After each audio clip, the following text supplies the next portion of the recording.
नाही सोडायची. कमीत कमी 10 बायांनी मशिरी सोडली पाहिजे. बरोबर का नाही? मशिरीचा काय फायदा दातांना लाव? अजिबात नाही. म्हणून व्यसनापासून दूर राहा. म्हणून आपल्याला व्यसनाला लावणारे आपले मित्र आहेत. काही काही मित्र फार छान आहेत, ते जीवाला जीव देणारे मित्र आहेत, पण असे फक्त 3 ते 4% आहेत. म्हणून आपल्या समाजाचं जास्त वाटोळं केलं व्यसनाने आणि संगतीनं. तिसरं आपल्या समाजाचं वाटोळं केलंय टीव्हीच्या मालिका आणि सिनेमा.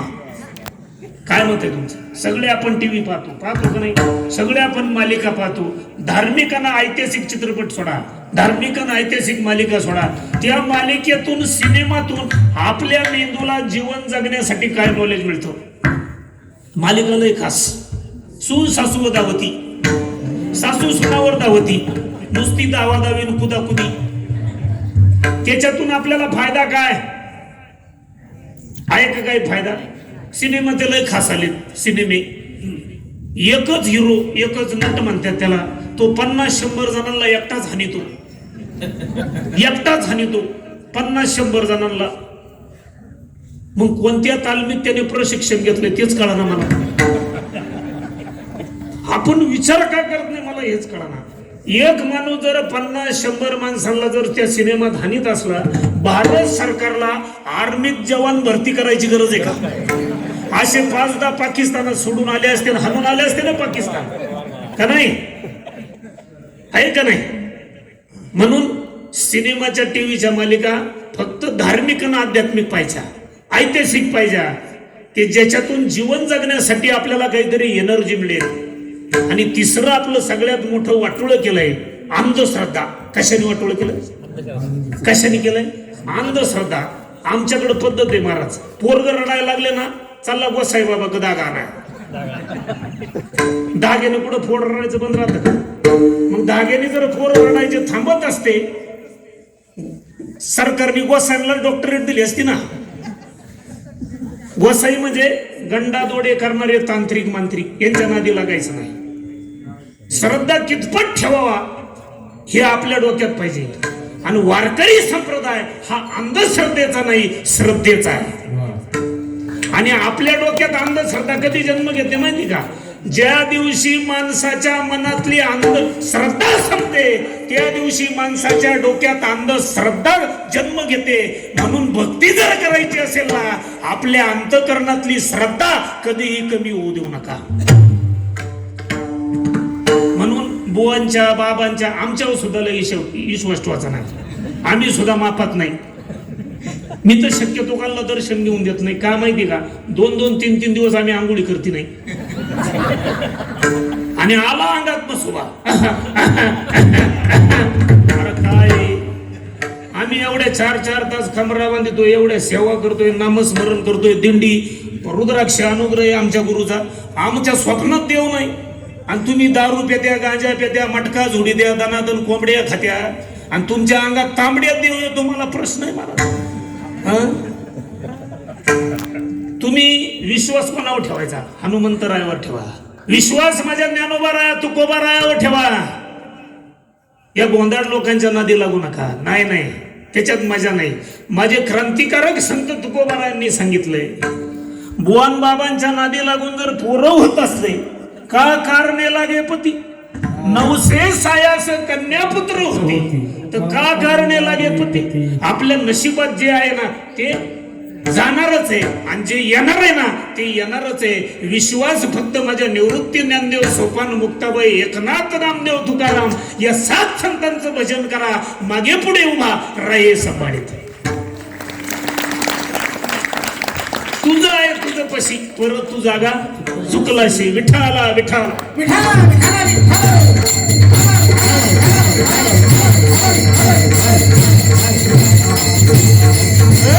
म्हणून आपल्या लेकरांवर संस्कार करायचे. पहिलं आपलं वाटोळं केलंय संगतीनं, दुसरं आपलं वाटोळं केलं व्यसनानी, तिसरं आपलं वाटोळं केलंय टीव्हीच्या मालिका आणि सिनेमानी, आणि चौथं आपल्या समाजाचं वाटोळं केलंय राजकारणाने.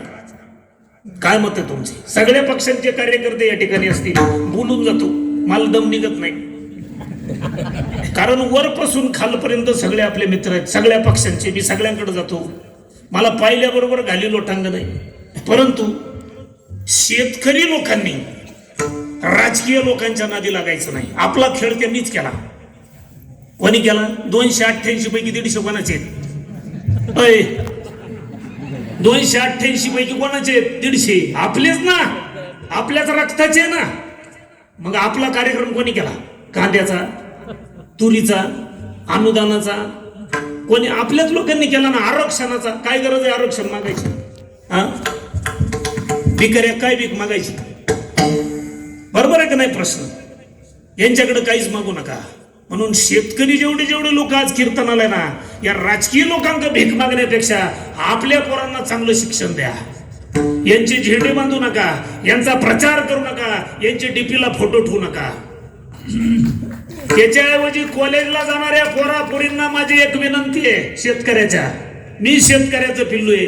यांचे झेंडे बांधण्यापेक्षा, यांचा प्रचार करण्यापेक्षा, यांचे डीपीला फोटो ठेवण्यापेक्षा कॉलेजला जाणाऱ्या पोरापोरींनो ऐका.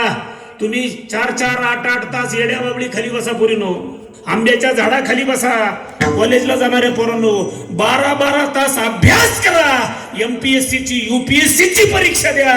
तुम्ही आयुक्त व्हाल, तुम्ही जिल्हाधिकारी व्हाल, तुम्ही IAS अधिकारी व्हाल. आणि ज्यावेळेस तुमची लाल दिव्याची गाडी पोरांनो गावात येईल ना, त्यावेळेस तुमच्या आईच्या बापाच्या कष्टाचं चीज झालं असेल आणि तुमची ती मेहनत पाहून तुमच्या आईच्या बापाच्या डोळ्यात पाणी आलेलं असेल. आणि ही राजकीय लोक तुमच्या स्वागतासाठी हार तुरे घेऊन गल्लीत उभे असतील. म्हणून पोरांनो शाळेत जा, खूप शिका, मेहनत करा. यांच्या नादी नका लागू. हे यांच्या बापाचे झाले नाही तेव्हा आपले काय होणार? फसावलं का नाही आपल्याला? गुवाहाटीला जाऊन कोण आपला कार्यक्रम कोणी केला? आपण बावळाटे. दोष त्यांचा नाही, मी त्यांना दोषच देत नाही. त्यांच्यासारखे सज्जन लोक या विश्वात नाही.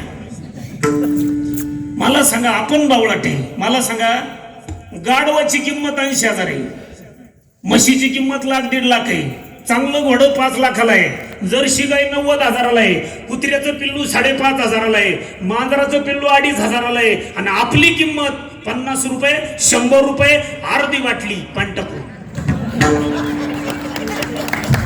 आपण 100-50ला विकले गेलो का नाही? म्हणून हे लोकशाहीनं चालत आलेलं राज्य आहे. आपल्याला जर लोकशाही जर टिकवायची असले ना, मतदान कोणाला करायचं आहे का? तुमच्या गावचं इलेक्शन झालं का? झालं ना? नाही तर प्रचार करून गेलो असतो मी. तरी सुद्धा ऐका, मतदान कोणाला करायचं? आपण छत्रपती शिवरायांचे वंशज आहे, आपण धर्मवीर संभाजीराजाचे वंशज आहे, आपण ज्ञानोबा तुकोबारायाचे वंशज आहे. हे इमानदार रक्त आहे. मतदान कोणाला करायचं? ऐका, जी व्यक्ती कोणत्याही जाती पंथाची असू द्या, कोणत्याही पक्षातून उभा राहू द्या, जी व्यक्ती जिच्या हृदयामध्ये गरिबाविषयी कळवळ आहे, जिच्या हृदयामध्ये शेतकऱ्याविषयी आस्था आहे, आणि जी व्यक्ती देव देश धर्माचं काम करते ना, तिला 100% मतदान करा. तीच व्यक्ती गावचा, तालुक्याचा, जिल्ह्याचा, राष्ट्राचा विकास करू शकते. पैसे वाटणाऱ्या लोकांना, दारू पाजणाऱ्या लोकांना मतदानच करायचं नाही. महिला मंडळ हे तुम्ही फिट व्हा. कारण भ्रष्टाचार फक्त माझ्या माता भगिनीच बंद करू शकतात. मोठ्याचं उदाहरण आहे का माझ्या माता भगिनीवर? वाल्या कुळी कोण होता? दरोडेखोर होता, दरोडेखोर. नारद मुनीला बांधला आणि सांगितलं, जा तुझ्या बायकोला जाऊन विचारून ये वाल्या, तुझ्या पापात वाटेकरी आहे का? वाल्या कुळी घरी गेला आणि आपल्या बायकोला विचारलं, का ग, मी तुझ्यासाठी एवढे दरोडे घातलेत, एवढे बामणं मारलेत, एवढ्या लोकांच्या हत्या केल्यात, करोडो अरब रुपयाचे डांबरात कमिशन खाल्लं, रस्त्यात खाल्लं, घरकुलात खाल्लं, संडासात खाल्लं, पत्र्यात खाल्लं, हे सगळं मी तुझ्यासाठी लबाडीचा माल लोकांचा मुंड्या मुरगाळून घरात आणला. बोल, तू माझ्या पापात वाटेकरी आहे का? वाल्या कोळीच्या बायकोनी सांगितलं, म्हणे मालक, विंचू जर चावला ना, काय म्हणती ती, विंचू जर चावला ना मला, मुंग्या कोणता येणार आहे? आपल्यालाच येणार आहे ना. मग सांगा मालक, मला जर विंचाने ठणका दिला, मला होणाऱ्या वेदना त्या तुम्ही घ्याल का? वाल्या कुळी म्हणे, मला कशा घेता येतील, विंचू तर तुला चावेले. मग वाल्या कुळीच्या बायकोनी सांगितलं, स्वामी, तुम्ही किती जरी पाप केलं ना, तुमच्या पापात मला वाटेकरी होता येणार नाही, मला तुमच्या पुण्यात वाटेकरी होता येईल. त्या ठिकाणी वाल्या कोळ्यांनी कुऱ्हाड टाकून दिली आणि नारद महर्षीच्या चरणी लोटांगण घातले आणि राम जन्माला येण्याच्या अगोदर केले रामायण. रामाची कीर्ती वाढली गहन, कोळ्या